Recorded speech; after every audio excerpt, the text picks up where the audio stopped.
रूप के कवनो न जोरा गे, देखो जे कहो सब तोरा गे।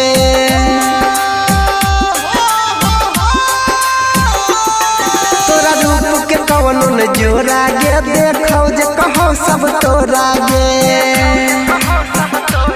लागो न जादू न कहियो भगवान से, गे जान सुनर लागे छतई चान से।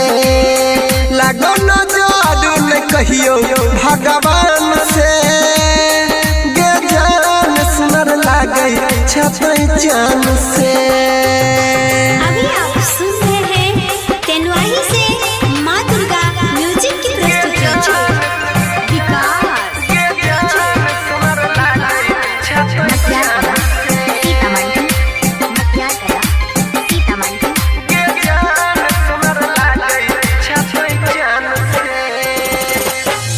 भोर के किरण लागो ओठवा के लाली, लचको कमरिया चले चल मत भाली।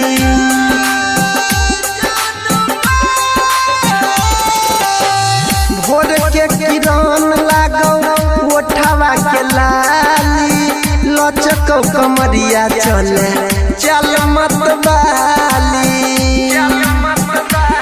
तू तो अलग छही दुनिया और जहान से, गे जान सुमर लागे छतई चान से।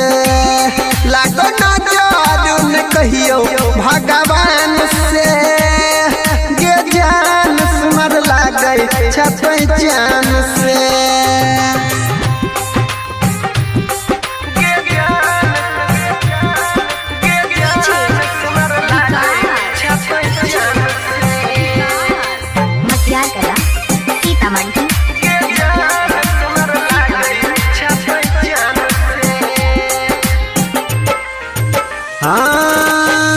मधु जैसन बोली लागो भरल छौ मिठास गे, रमन बिहारी कहो छही तो खास गे।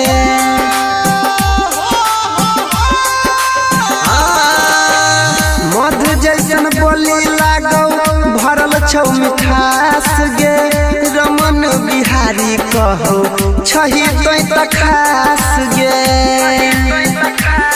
अनिल यादव तोरा चाहो दिल जान से, गे जान सुनर लागे छतई चान से।